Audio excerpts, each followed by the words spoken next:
Que la paix vous embrasse les gars, c'est Jalik pour l'Antidoctrine. Donc aujourd'hui, on va partir sur un podcast en deux parties, c'est-à-dire la première partie qui sera à peu près d'une demi-heure et la seconde partie qui sortira le lendemain qui sera aussi d'une demi-heure. Les questions à laquelle on va tenter d'y répondre, c'est surtout sur le sujet qu'on va débattre aujourd'hui qui est, comme vous l'avez vu dans la miniature, le voyage subsaharien pour fuir la misère et aller en Europe, dans les villes de lumière, entre guillemets. Et voilà. Donc, est-ce que ces voyages méritent le péril de nos vies, d'accord, pour venir en Europe, ou devrions-nous plutôt faire comme le modèle asiatique, c'est-à-dire prendre sur nous, d'accord? Je sais que ça fait des siècles que, voilà, on lutte avec l'esclavage entre ici et là, entre d'autres choses aussi, des guerres intestines qui nous perturbent depuis longtemps. Mais est-ce qu'on ne devrait pas justement prendre sur nous, d'accord, et faire en sorte que on puisse faire progresser nos pays de l'intérieur et ensuite, au fur et à mesure, faire progresser nos pays afin que justement nos frères, nos petits frères, nos enfants puissent rester sur place, développer sur place et pourquoi pas après, oui, si on a besoin de faire des études, je ne sais pas où, dans quel pays du monde, il n'y a pas de problème. Okay, mais avant tout, il faut penser à soi. Parce que je ne sais pas si c'est vraiment une solution à chaque fois de traverser ces pays du Maghreb et puis de se faire rejeter, d'avoir des conflits avec eux. Et voilà, ça crée pour moi une forme justement de conflit interne, alors qu'on n'en a pas besoin. En 2025, je pense qu'on devrait rêver grand plutôt que de se dire que notre seul rêve est de traverser la Méditerranée pour aller en Occident, dans ces pays-là, où nous allons certainement peut-être mourir de froid, manquer de tout, manquer de notre famille ou autre. Vous voyez ce que je veux dire? Donc, c'est toutes ces questions-là auxquelles il faut réfléchir. Donc voilà, on va partir là-dessus. Et puis, je vous souhaite un bon visionnage. Et merci encore pour les abonnés. Que la paix vous embrasse. 2024, l'Algérie a expulsé de façon violente, de façon dure, de façon arbitraire, de façon souvent inhumaine, plus de 31 404 migrants subsahariens. 31 404 migrants subsahariens ont été expulsés par les autorités algériennes vers le Niger. Des traitements violents, voire mortels, qui ont été adoptés par les autorités algériennes à l'encontre de ces migrants subsahariens. Des migrants irréguliers, ce sont des migrants irréguliers, voire des familles entières, sont traités, sont violentés, refoulés de façon violente par les autorités algériennes chaque année vers le Niger. Sans leurs effets personnels les plus précieux, ils sont volés et dépouillés et on les laisse comme ça crever en plein désert. Et un État qui se comporte comme ça vient donner des leçons à l'extrême droite. Bébé, tout vous avez fait ce que l'extrême droite en France n'a même pas, ce que aucune extrême droite au monde n'a pu faire. Vous arrêtez des familles entières. C'est pas moi qui le dis, c'est un rapport d'une ONG nigérienne. C'est pas les Israéliens, c'est pas les Marocains, c'est pas les Français, c'est pas les Qataris, ni les Émiratis, c'est des Nigériens. Au Niger. Le Niger aujourd'hui c'est un pays souverainiste, qui est proche de la Russie, qui est anti-occidental, qui est donc émancipé totalement de la propagande de l'Occident. Que la paix vous embrasse les gars, c'est Jalik et Farid pour l'Antidoctrine. Nouveau podcast sanglant ma foi, et j'espère que vous aurez autant de plaisir à nous écouter comme vous le faites habituellement. Les gars, aujourd'hui c'est un sujet, j'ai envie de dire sanglant, et c'est un sujet qui mérite en tout cas d'être porté aux yeux de tous, aux oreilles de tous, parce que il y a depuis quelques temps déjà, comme vous le savez, je vais pas vous lire l'heure plus que ça. Comme vous le savez, sur TikTok et puis sur d'autres réseaux sociaux, il y a pas mal de personnes, soit maghrébines ou personnes africaines subsahariennes et autres, qui prennent des parties, ma foi, bien différentes de ce que nous, en tout cas, on a dans la tête. Donc, je vais laisser la parole à Farid là-dessus. Le sujet va concerner la migration, si je peux appeler ça comme ça, des peuples subsahariens qui traversent justement le désert et qui veulent arriver en Europe et pourquoi pas avoir une meilleure vie de ce qu'ils avaient, de ce qu'ils pensaient en tout cas avoir au pays, en Afrique. Donc Farid, je te laisse en tout cas voilà, nous dicter, nous lancer sur le sujet.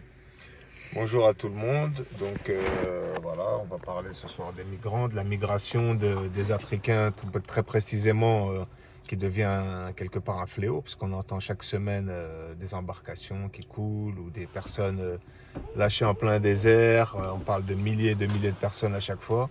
Et moi, la question que j'ai envie de commencer, la première question que j'ai envie de poser, c'est... J'ai l'impression réellement que le seul rêve de la jeunesse, on va parler de la jeunesse africaine qui est matrixée, Internet, TikTok, etc. C'est le rêve ultime, c'est l'Europe. Ils n'imaginent pas leur destin. J'ai l'impression une réussite et un développement, rester au pays et développer. Le rêve ne passe Le rêve africain. C'est comme si le rêve africain n'existait pas selon toi. Exactement. Et voilà, la question que j'ai envie de poser, y a-t-il un amour réel? On entend à chaque fois beaucoup d'Africains clamer leur amour, mais dans les actes, je ne sens aucun amour, aucun rien. Je ne sens aucun patriotisme. Et c'est ce qui m'étonne et j'aimerais briser le tabou. Je sais que c'est des sujets qui fâchent parce que les Africains sont susceptibles. Il faut toujours dire que c'est la faute des autres, c'est la faute du blanc, c'est la faute du musulman. La colonisation musulmane a duré 13 siècles, on s'en est toujours pas remis. Et là, pour le coup, c'est de la faute des Maghrébins, puisque finalement, ces frères noirs subsahariens atterrissent dans les pays du Maghreb, que ce soit en Tunisie, en Algérie, au Maroc, et du coup, et même en Libye. Et on a l'impression que c'est les Maghrébins qui vont les chercher, les ramener de force, voilà. Donc, moi, ce que j'ai envie de dire, c'est que ces choses-là existent.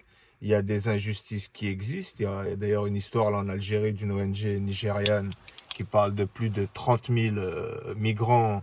On vous donnera les chiffres exacts et l'article, on mettra l'article aussi d'Abdou Semar, qui dit qu'il y a plus de 30 000 qui ont été jetés dans le désert, comme des chiens, comme des animaux, pactés dans des camions. C'est un peu comme vous avez vu sur l'intro, qu'a défilé, qu'on a enchaîné sur le podcast, mais Abdou, c'est un Algérien, il est vraiment très fort, il est vraiment très pointilleux sur ce qu'il dit. Et il aime son pays.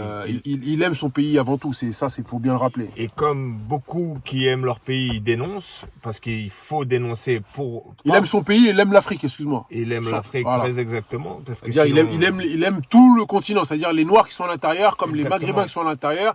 Pour lui, il n'y a pas de problème. Il veut pas une Afrique désunie. D'accord? Je tiens bien à préciser. C'est exactement ça. Et c'est pour ça qu'il se crée beaucoup d'ennemis dans les pouvoirs parce qu'il dit les vérités, il donne des preuves. C'est un journaliste d'investigation en Algérie qui a été menacé par le régime algérien, c'est une autre question, mais qui vit actuellement en France. Et donc, il nous a donné l'information qu'il y a plus de 30 000 juste en Algérie. Imaginez dans tous les autres pays si on fait le calcul.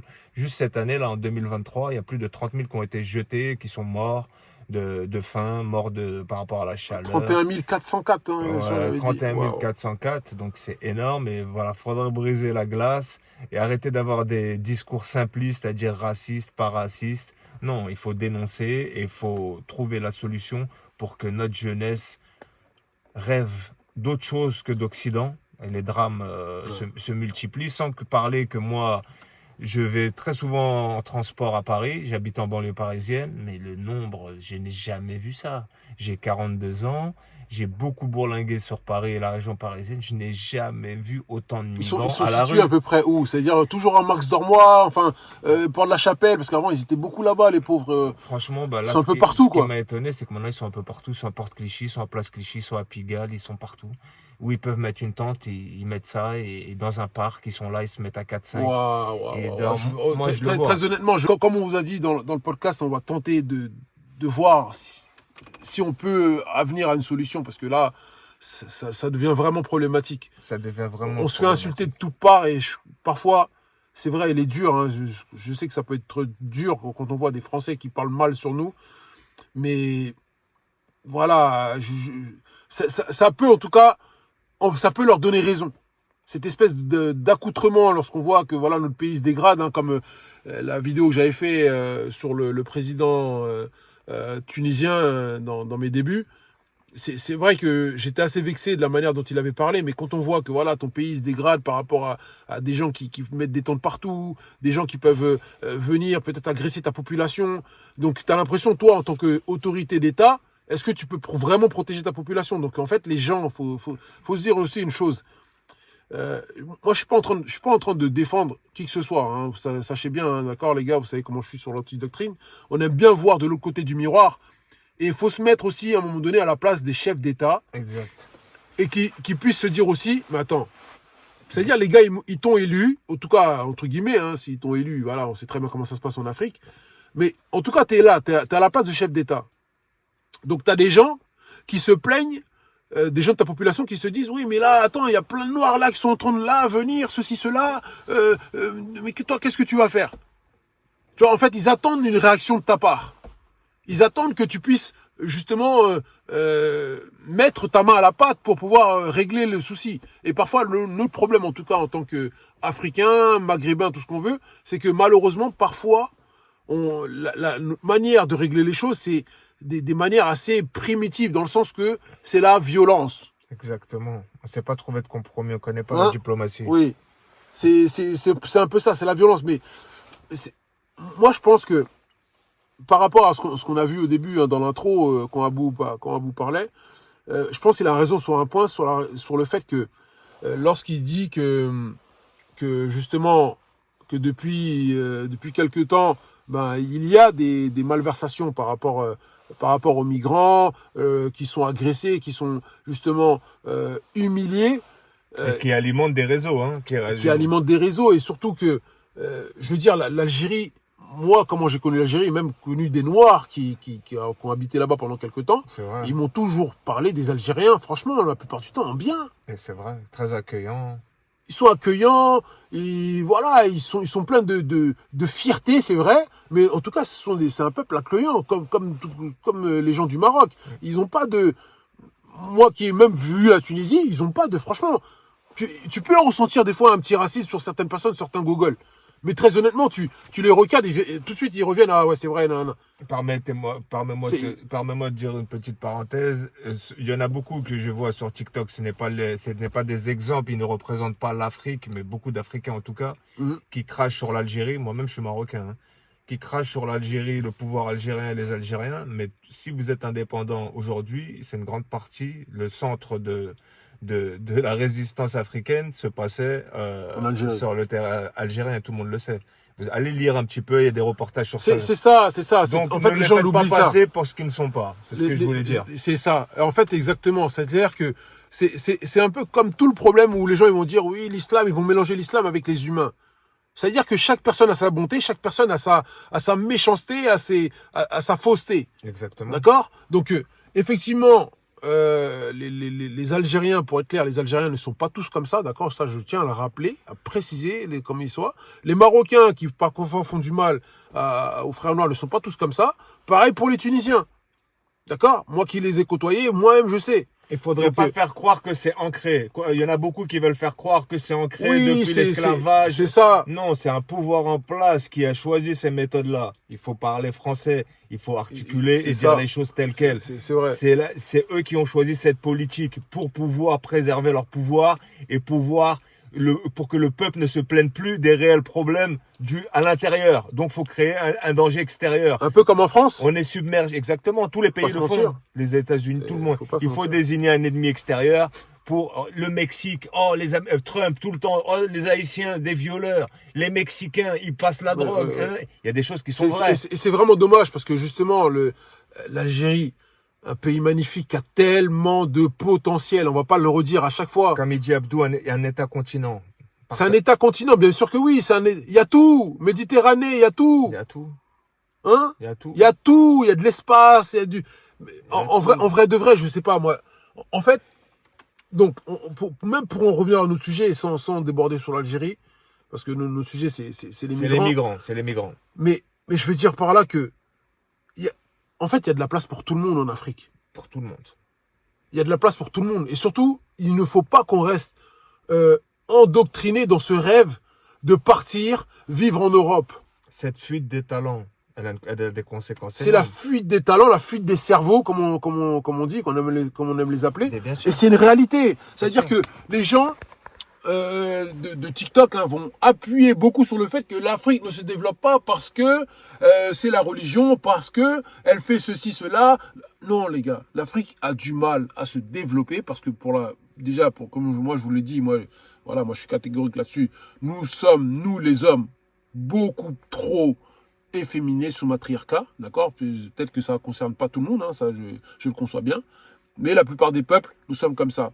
Quand vous parlez de religion, nous ne sommes pas des religieux, nous sommes des fétichistes, la plupart du temps. Ok? Ça, je pense que le frère Farid confirmera là-dessus. Ah oui. La plupart du temps, nous ne sommes pas des religieux. Moi, je vais aller plus loin. Moi, je pense que cette poisse qui fait qu'on n'avance pas depuis très très très longtemps, bah, c'est une Depuis des histoire de siècles. féticheur. On ne peut pas être chrétien et féticheur, on ne peut pas être musulman et féticheur. L'association n'est pas possible. C'est écrit dans les textes sacrés. C'est un des plus grands péchés. Donc maintenant, prenez-le comme vous voulez et arrêtez de dire il faut qu'on revienne à nos croyances ancestrales. Parce qu'ils ne sont jamais partis finalement. 99% des Africains et peut-être même 100% est dans ces pratiques. J'ai des Sénégalais, j'ai des Burundais, il y a tout autour de moi, des Camerounais. Tout le monde est dans ses croyances. Donc, montrez-moi par A plus B, je vais poser une question et répondez dans les commentaires si vous connaissez un pays dicté par le fétichisme qui a avancé dans l'histoire. Moi, j'en connais pas. Franchement, je ne connais pas. Ouais. Donc, pour moi, cette excuse de tout mettre sur la chrétienté, tout le mal, et sur les musulmans, c'est la nouvelle mode, tout le mal de l'Afrique là-dessus, c'est une excuse. Je ne voulais pas parler du fétichisme. C'est vous qui nous poussez à donner les vraies raisons. Le fétichisme, faites ce que vous voulez. Voilà, roulez-vous par terre, faites ce que vous voulez, et les croyants que vous voulez, ça dérange personne. À partir du moment où vous n'accusez pas, et vous n'agressez pas, et vous mettez pas tout le fardeau de l'Afrique sur le dos des croyants chrétiens et musulmans. C'est clair, net, précis. Non, Arrêtez vos c'est conneries. clair. C'est Arrêtez clair. vos conneries. Moi, je pense qu'il est vraiment temps, là, en 2025, d'essayer d'avancer et de faire comprendre justement à nos frères, parce que j'étais en train de vous dire que les raisons aussi qui font que l'Afrique n'avance pas, donc je vous ai dit, hein, le matriarcat, le fétichisme, et surtout le fait qu'on laisse, encore une fois, les cerveaux partir. C'est-à-dire que, juste pour prendre un exemple, hein, tu te rappelles de ce reportage-là. Donc, par exemple, si on prend M. Paul Biya est, je pense, l'une des personnalités qui laisse fuir le plus de cerveaux de son pays. Alors que Dieu sait que les Camerounais sont des personnes intelligentes. Dieu sait que les Camerounais sont des personnes courageuses et Dieu sait que les Camerounais sont des personnes qui sont capables de s'investir et de faire en sorte que leur pays aille mieux. C'est des vaillants. D'accord? Ce sont des personnes braves. Je vous rappelle que les Français ont dévasté plus de 325 000, si c'est pas 350 000 Camerounais. D'accord? C'est le premier laboratoire là-bas. C'est le laboratoire, le Cameroun. Voilà. Donc, je ne vais pas vous refaire l'histoire encore une fois, les gars. Lisez, apprenez un peu plus. Focard et tout voilà. l'équipe, hein. Donc, excusez-moi de vous dire, les gars, c'est pas une question de religion. Vous êtes en train de dire, vous êtes en train de vous égarer. Égaré. D'accord? Vous êtes en train de vous égarer dans n'importe quoi. Ok? Parce que finalement, vous êtes toujours un pied là-dedans, vous êtes toujours même deux pieds là-dedans. D'accord? Dans le fétichisme, dans je ne sais pas quoi, de tradition. Et finalement, il n'y a rien qui avance. Vous n'allez pas me dire que Paul Biya, c'est un chrétien. Vous n'allez pas me dire que c'est un musulman. Arrêtez, les gars. Parce que finalement, la seule personne au Cameroun, juste pour prendre le Cameroun hein, comme exemple, parce que la plupart des Camerounais, des fois, ils aiment bien un peu à rajouter. Les gars, le seul chef d'État hein, qui a pu, entre guillemets, mettre le Cameroun un petit peu sur comme un pays, c'était Amadou Ahidjo. C'est vrai ou c'est faux? Dites-le-moi dans les commentaires, les gars. Et c'est un quoi? C'est un musulman. C'est vrai ou c'est faux? Voilà. Et des exemples comme ça, il y en a à foison. Parce qu'on entend beaucoup de personnes Voilà. dire c'est à cause des musulmans, mais sinon on peut dire aussi donner des les controverses, arguments, on connaît. Ah Mais on oui. n'est pas là pour ça. À chaque fois, vous nous dites, on s'en oui. fout. Moi, je suis même pas là-dedans. Les musulmans, ils se développent au Moyen-Orient, et y compris en Afrique, mieux que n'importe quel pays africain. Hein. Qui vit comme l'Arabie Saoudite, qui vit comme le Bahreïn, qui vit comme Oman, qui vit comme... Ah, c'est des musulmans là-bas, il n'y a que des musulmans, on est d'accord. Et pourtant, ça se Sans parler développe. de l'Indonésie. Donc, c'est pas en corrélation. Vous faites passer ça Non, comme c'est- quelque chose en corrélation. Pour moi, ça a bon dos. La religion a bon dos, comme j'aime dire. C'est vrai. Et il y a un moment donné, les gars, faut se prendre en main. Je suis désolé. Il faut pas laisser partir les frères comme ça dans le désert Voilà. et leur faire croire ici, ils vont trouver du travail, ils vont pouvoir rouler en Mercedes. Il y a rien Non, ici. arrêtez les Il y a gars. rien ici. Nous, on est nés Arrêtez. ici, il n'y a plus rien ici. Il n'y a plus rien ici. Arrêtez en France. ici. En France, il n'y a plus rien ici. Nous, Faut on est arrêter nés ça, ici. je suis désolé. Nous-mêmes, pour nous qui sommes français, qui sommes nés ici, il n'y a rien pour nous ici. Il n'y a plus rien pour nous ici. Alors restez là-bas, développez votre pays. Il est où Tentez, votre surtout. amour? Voilà, merci. Bah oui. Montrez votre courage. Montrez votre amour du pays. Montrez votre courage. Montrez que vous en êtes capable. Parce que regardez, moi je vais vous dire quelque chose. L'Europe, elle s'est pas construite toute seule. Il n'y a personne qui est venu faire l'Europe. D'accord? C'est eux qui ont fait leur propre Europe, les gars. C'est eux, les Américains. Là-bas, quand ils sont arrivés sur les Indiens, c'est vrai. Vous pouvez dire tout ce que vous voulez. Ils les ont dévastés. Moi, je les aime pas. D'accord? Je suis le premier. Je les aime pas. Mais les gars, ils sont partis là-bas. Je vous assure. Si on avait laissé les Indiens laisser développer comme ils ont développé, les Indiens ne seraient même pas arrivés à 1/100 de ce que les Européens, faut dire la vérité, ont fait là-bas. Voilà. Et, Faut dire la vérité. et les Blancs, ils auraient... Après, je vous dis pas que c'est bien, c'est mal. C'est pas ce que je vous dis. C'est un exemple. C'est juste un exemple simple. Et c'est réel. Donc, il y a un moment donné, je sais que tout le monde, encore une fois, ne voit pas les choses pareilles. Mais, il y a un moment donné, on peut pas. C'est-à-dire quoi? C'est-à-dire qu'en fait, à chaque fois, il va se passer des choses. Oui, c'est vrai que l'Algérie a fait certaines choses horribles. Oui, c'est vrai que les Tunisiens ont fait certaines choses horribles. Oui, c'est vrai que le Maroc a fait certaines choses horribles. Pareil pour la Libye. Mais, jusqu'à quand on va laisser surtout les frères noirs partir là-bas? Jusqu'à quand? Moi, c'est ça que je veux savoir. Un peu de crédibilité à un moment. Mais attendez! Un peu d'amour propre. Attendez! Un peu de crédibilité, je sais pas. Moi, je suis d'accord que l'Occident, on peut, on va dire, il y a une certaine époque, on pouvait venir, trouver du travail, tenter de s'en sortir pour pouvoir aider justement les gens qui sont au pays. C'est plus possible. Mais aujourd'hui, les gars, c'est plus comme ça. Même pour les Français, ici, c'est compliqué. On vous vend du rêve sur TikTok. Pour les Français, c'est dur ici. C'est trop dur. Ils ne connaissent pas le prix de l'eau, de l'électricité, je crois. Le prix de l'eau, l'électricité, la vie. L'assurance, la vie, tout. Ici, même pour sortir, pour sortir, on doit s'assurer. C'est quoi sortir? Est-ce que tu as une MMA pour sortir? Donc je veux juste sortir dehors. J'ai même oublié ce mot. C'est quoi sortir? Aller au resto? Moi, je sais aller au cinéma. Mais C'est attends. quoi? On est obligé d'être chez une assurance parce que si t'as la cheville cassée, même la sécu, elle prend plus beaucoup de trucs en charge. Vos ambitions, les vos gars. rêves sont en Afrique, les frères.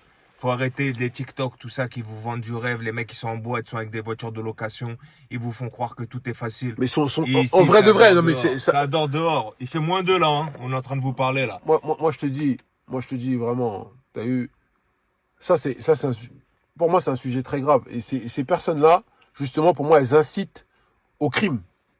Pour moi, elles incitent au crime, ces personnes-là qui sont en Europe, assises en Europe ou assises en Occident, au Canada ou aux States. Ouais. Et maintenant, elles sont là, elles montrent que elles sont comme s'ils avaient réussi. Ouais. Alors, t'as rien réussi. Ouais. Ils sont aussi fautifs que les passeurs. Donc, dont personne parle. Les passeurs, T'as c'est la rien même chose. réussi. Les passeurs se font des milliers, des millions d'euros sur la tête des pauvres migrants et leur vendent du rêve. Tout est bien, t'inquiète pas. Exactement. T'arrives au désert, il y a quelqu'un qui va venir te chercher, t'attends des jours, il n'y a rien, frère. Et surtout, attends, on a oublié de parler d'un vrai sujet. Tu sais, la plupart du temps, les boulots que les frères là qui viennent ici, déjà ils n'ont pas de savoir-faire, ils savent rien faire. Les boulots que les frères noirs viennent faire ici, c'est des boulots que là-bas, quand ils sont au pays, jamais de leur vie, Ils frère. n'accepteront pas. Ils accepteraient pas, ouais. Exactement. Vrai ou faux? Non. Hein? Tu crois que tu vas accepter d'être balayeur là-bas? Non, l'histoire l'a montré. Pourtant, quand tu viens ici, t'es balayeur. Non, l'histoire l'a Hein? montré. T'es éboueur, tu nettoies les chiottes, tu fais tout le sale boulot. Parce qu'au moment des indépendants, je crois qu'ils ont cru que le président allait leur dire, bon, vas-y, c'est la belle vie, on va donner un salaire à tout le monde, restez chez vous, buvez des bières, amusez-vous, dansez. Ah non, frère, c'est comme Haïti. Quand Dessalines, il a dit, bon, va falloir commencer à bosser. Ah, tu veux nous réesclavagiser comme les Caries et les Français. Oh, tu veux nous Ah refaire ouais. des- Non, Et en c'est fait, pour on ça- n'aime pas le Et travail. c'est nous. pour ça Non, qu'ils- j'ai compris. Et c'est pour ça qu'ils l'ont tué. Ouais, j'ai compris. En vrai de vrai, les gars, faut pas se mentir, on n'aime pas le travail. On n'aime pas le travail. En fait, on n'aime pas se faire mal au cerveau Voilà. et on n'aime pas se faire mal au dos. Voilà. C'est tout. Nous, Voilà. tout ce qu'on veut, c'est mettre des coups de rein, aller boire notre bière, profiter du soleil, profiter des femmes. C'est tout ce qu'on veut. C'est tout. Acheter Point de barre. la marque, C'est tout. c'est tout. Faut à un moment donné, moi je vous dis, à un moment donné, il faut savoir ce qu'on veut. Pour avancer, il va falloir qu'on dise les choses, hein, les frères. À un moment donné, il faut savoir ce qu'on veut. Ouais, Je suis désolé. Je pense qu'il y en a qui vont être un peu brusqués, je connais les mentalités. Mais à un moment, nous, on veut faire avancer les choses, il faut parler des choses. L'autocritique, au lieu de critiquer les autres, l'autocritique. Vous passez votre temps à trouver des boucs émissaires et des excuses. Ce n'est pas ma mentalité. Non, il y a un moment donné, faut vraiment poser ses ronds sur la table et accepter que oui, nous avons été à un certain moment diabolisés, tout ce qu'on veut, mais c'est pas pour autant qu'on va pas se relever. Voilà. Pourquoi on doit toujours garder une mentalité, Voilà. justement, d'esclavagisée? Non! Si vraiment nous étions des rois, normalement, cet esprit de roi-là, elle ne part pas. Elle doit rester.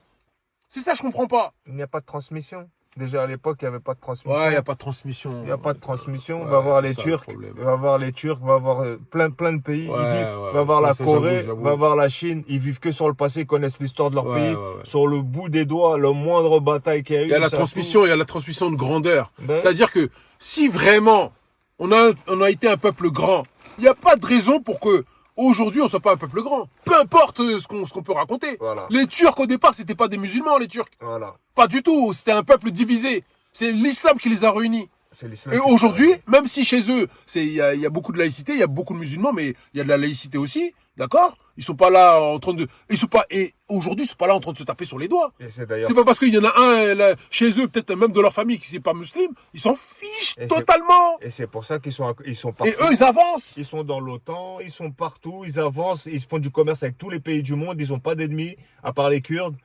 Très très bien. Ils avancent. Ils avancent. On constate, ça avance. D'accord? Et vous croyez, en fait, eux, ce qu'ils pensent, la plupart des Africains, je vais te dire, en fait, ils pensent qu'il n'y a que le peuple africain qui s'est fait humilier. Voilà, c'est ça le problème. Mais encore une fois, il faut du savoir. C'est ce qui ouvre le cerveau à avoir C'est ça, je une pense, vue en vrai. périphérique. J'ai compris. Ils ne savent pas que quand un Européen dit les Slaves, pour dire les gens de l'Est, c'était les esclaves. Les Grecs. Les esclaves, les Slaves. Non, attends, C'est les Occidentaux qui appelaient les Attends, je gens dis de l'Est. une pépite. Mais non. Les Grecs, vous voyez les Grecs là, qui aujourd'hui les Antopoulos, les Athènes, tout ça. Les Grecs de l'époque de l'Antiquité. Vous voyez? Après qu'ils aient eu contact avec nous, entre guillemets, les pharaons, hein, parce que vous aimez bien dire que oui, on était des pharaons. Non, tous les Noirs n'étaient pas des pharaons déjà.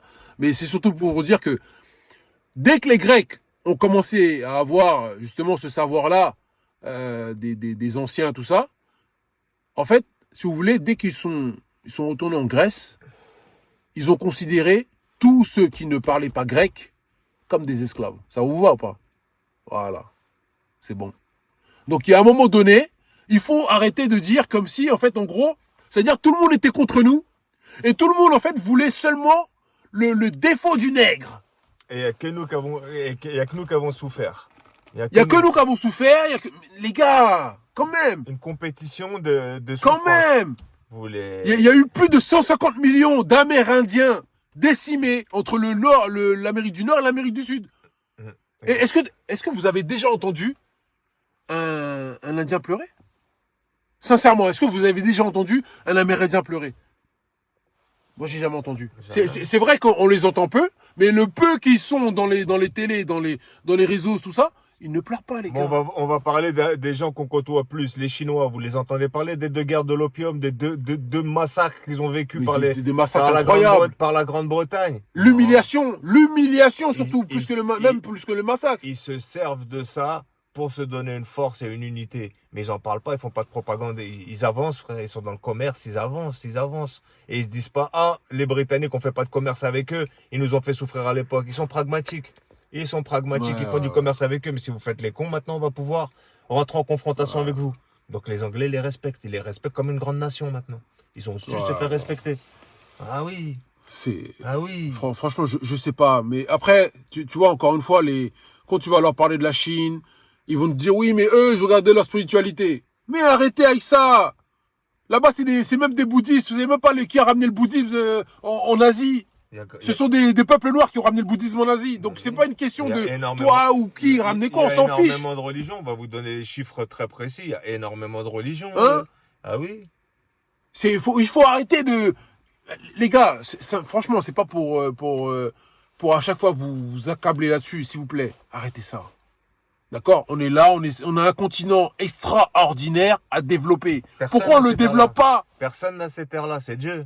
Parce que tu entends un Africain qui n'est pas ingrat, ne fait pas que se plaindre. Tu entends de dire, ben, Dieu nous a donné ça, quelle bénédiction déjà, à nous d'en faire quelque chose. Non, rien, il faut quitter. Ouais, ça c'est Faut quitter.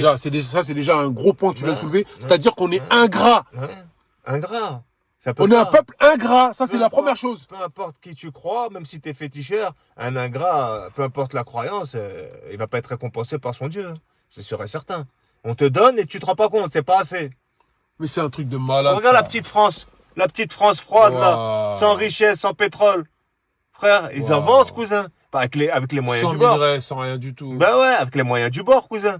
Et donc ils ont créé des stratégies, ils ont fait des choses, ils ont pas toujours fait du propre. Mais les En Africains fait, aussi n'ont pas toujours fait du mais propre. c'est ça, c'est ce qu'on est en train de parler. En fait, on ne croit pas. Pour moi, hein, et même je pense pour toi aussi, pour moi, on ne croit pas, déjà d'une, à nos cerveaux. Parce que Paul Biya, j'étais en train de dire tout à l'heure, Paul Biya, c'est l'un Oui. des présidents qui a chassé le plus de cerveaux. Ah oui, chasse D'accord. le cerveau. Dès qu'il y a quelqu'un d'intelligent, Ah oui. il le chasse. Ah oui, direct. Ou il l'élimine. Il le voit comme une concurrence. Mais là, et ce qui est marrant, c'est qu'il n'y a pas que lui. Non, on croit qu'il y a... Non. La plupart des chefs d'État noirs dans le monde, ils sont comme ça. Moi, je vais aller plus loin. Tous les Arabes et tous les Noirs, sans exception. Si on a quelqu'un qui peut me dire, ah non, lui, il est pas comme ça, il me donne l'exemple et je lui montrerai qu'il est Alors que- exactement comme ça. Mais regarde bien. Ah oui. Tu vois, par exemple, comment fonctionne le système anglo-saxon. T'es bon, viens dans mon équipe. Il vient dans mon équipe. C'est ça qui est le pragmatisme. C'est ça qui a fait des grandes nations anglo-saxonnes comme les Mais c'est États-Unis. ça, je comprends pas. Mais comment ça se fait? Mais attends. On n'est pas pragmatique. Attends. Comment se fait-il que nous, je veux dire, Africains, on n'arrive pas à voir le bon chez les autres? Parce que pour faire la paix et pour prendre le bon chez les autres, il faut une certaine force qu'on n'a pas. Une force intérieure. Le pardon, c'est le truc le pire. Ouais, franchement, je sais plus. C'est le pire. Le truc, c'est le pire. Le pire des trucs, c'est pour un Africain, c'est d'accepter le pardon. Vas-y, musulman, chrétien, toi, t'es quoi? Chacun, bah vas-y, chacun va se respecter. Tiens, prends cette terre-là, nous, on va cultiver celle-là. On s'organise, on partage. Mais pourtant c'est vrai, hein, c'est pas faux. C'est pas faux ce que tu dis, parce que bizarrement, tu as eu les pays qui sont plus ou moins stables, c'est les pays où, justement, où il y a l'acceptation. Exactement. C'est-à-dire, Côte d'Ivoire, bizarrement, Mhm. Sénégal. Voilà. Les pays noirs qui sont bien développés, même le Nigeria, le premier pays d'Afrique, qu'on oublie de parler, souvent, hein, parce que je vois les Kamites, là, ils n'en parlent jamais. Premier pays noir, le plus riche pays d'Afrique, Ouais, c'est avec le riche. plus de millionnaires et de milliardaires. Donc, ce pays-là, c'est à peu près 60-70% de musulmans, je crois, si je ne m'abuse. Et les chrétiens et les musulmans, là-bas, ils vivent tranquilles.